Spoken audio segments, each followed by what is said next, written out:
Right, yeah. What if you see, you see a guy like Balls Mahoney who's still taking chair shots to this day? Don't you want to be like, Balls is not. Balls is dead. oh, You may want to edit cool. that.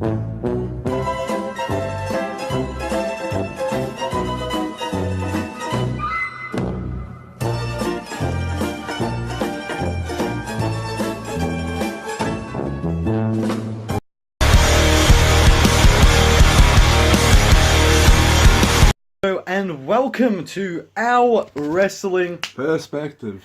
I am Drago. Les. If you like our content, in the famous words of Culk, my friend, sub it, cousin. In the first kickoff match, we saw Rich Swann with his mystery tag team partner, who he revealed was the Mac, the return of the Mac. Return of the Mac. I'll return my Mac. Had pickles in it.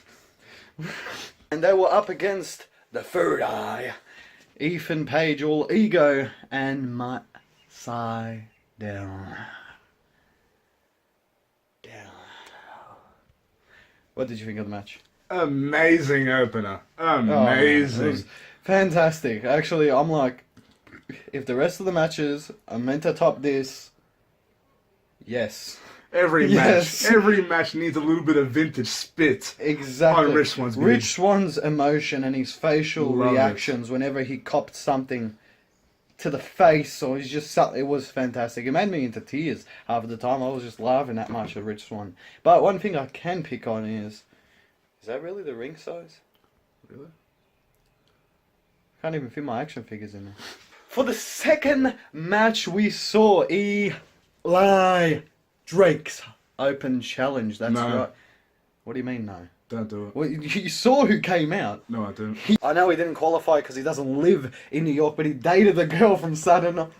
Wait, where are you going, man?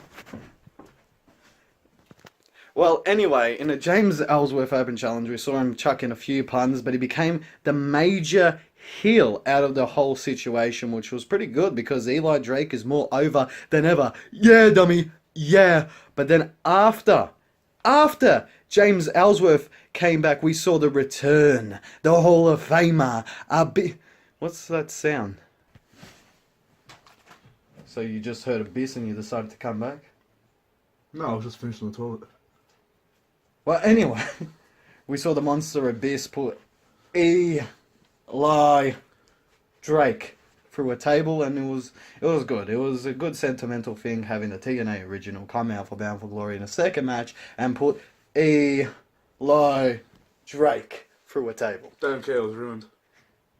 For the third match, we saw probably one of the matches I was looking forward to. Tessa Blanchard defending her TNA Impact Wrestling Knockouts Championship up against Lucha Royalty herself, Taya Valkyrie. What did you think of the match? Oofed. Solid match. Solid match. For the ring that they got given, you could see that Taya was struggling a bit with the ring size because in Mexico they're much bigger. Isn't it still six-sided as well? Exactly right. So, but otherwise than that, besides a few hiccups and measurements around the ring, they were all good. It was a great match for the knockouts to start out with. Vintage knockouts. Vintage knockouts, and that's the things that I like to see back. And Tessa retaining out of the situation. I was pretty surprised, but not surprised, because Tessa's just had a rocket strapped to her back because, diamonds are forever. If that's the case, please, let him stay forever. Match 4, we saw Eddie Edwards get his revenge on Moose. Wait, hold on a minute. Then, what had happened, Liz? It turned into a tag match. You had Killer Cross, which was... he attacked Eddie Edwards, called off the match, and we're like, alright, what's happening? Okay, he beat down. And when Tommy Dreamer came out, at the same time, I was like, nice! But he was like... No. Exactly right. But the only thing that I said nice about, because it came off with the whole storyline, Tommy Dreamer passing the torch to Eddie Edwards, but it wasn't needed. If you're going to have Eddie Edwards as this pushed new big hardcore guy, he can't do it if he's still in a tag team with the innovator of violence. And when they lose the match as well. Exactly. Like, 2 guys, 1 whiskey bottle. he's taking back what's his. You can't hold him down. It was whiskey, wasn't it? Now, probably hands down, the best match on the card. It was the 5th match. We saw Dave Christ. Hopefully I'm saying this right. Jake Christ and Sami Callihan in OBE. Ohio versus everything. Up against the Machine, Brian Cage, and the Lucha Brothers, Zero Miedo. We had Pentagon Jr. and Rey Phoenix. I can't say enough good things. I went that much into the names because it was that great of a match. It the was a six-man great carnage match. and the kicking parade to Cage's head, Lord Jesus Christ. The ending was... Oh.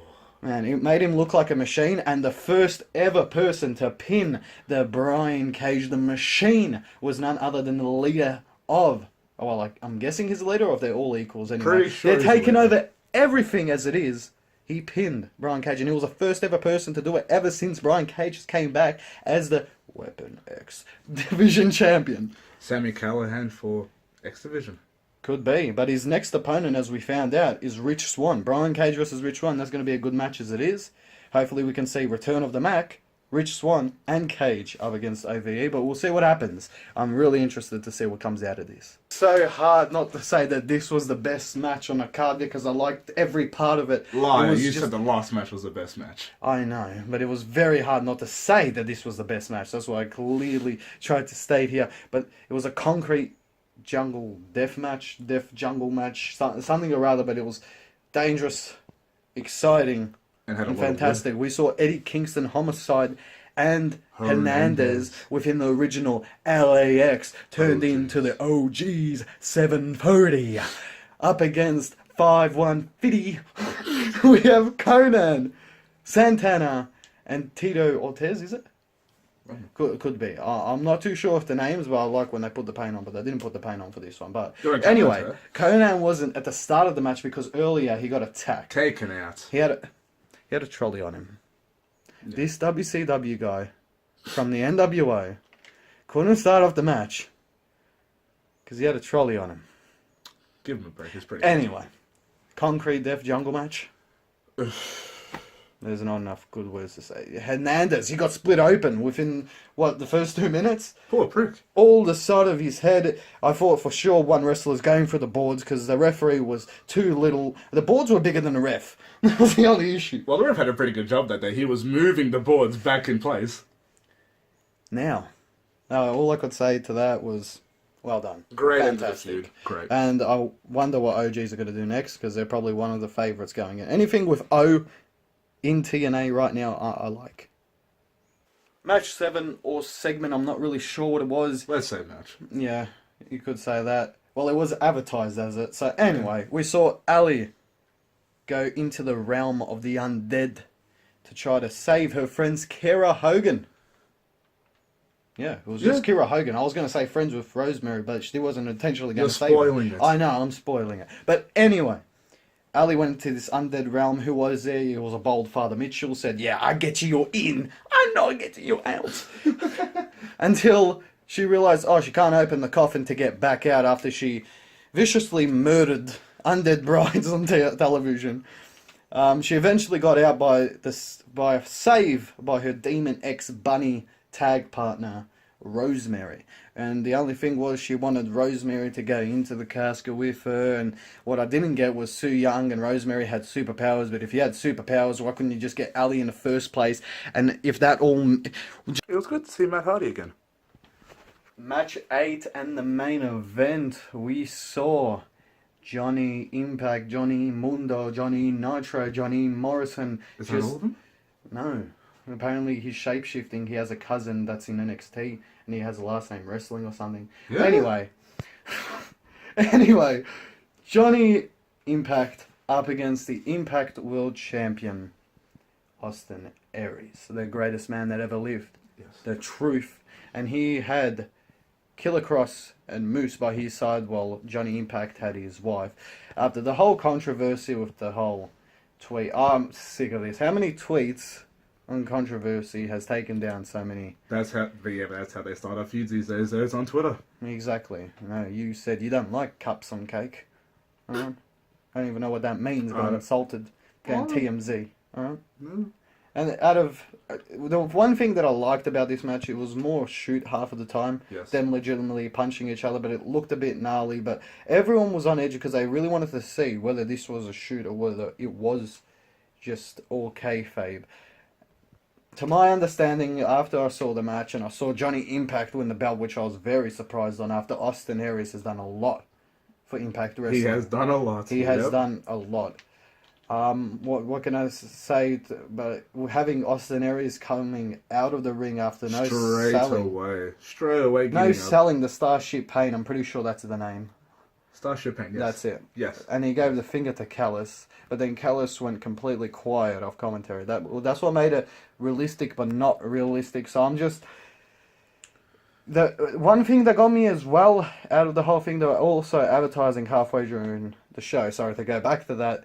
TNA Homecoming, Impact Wrestling Homecoming. In Nashville, Tennessee. Exactly right. Yes. But as you see in that video, you see Austin Aries. So I have a weird theory. You're going to slam me down, everyone. Take me to Slam Town, whatever it is. I reckon Dixie will be joining Austin Aries. Overall, for Bound for Glory 2018, the overall for it, I would have to say, it's fantastic. It really, alright. It overtook Slammiversary, which is a good thing. Yes. And the Slammiversary was good as well. Slammiversary was fantastic. Yeah. But what to come out of this is very good. Great story. The only issue that I could have with it, come on, man, bigger ring, please. And at least for the Homecoming, please bring back the 6-sided ring. Just for the pay-per-view, not for the main show. I did not think in 2018 I'd be saying this, but Impact is great again. Yeah, it is.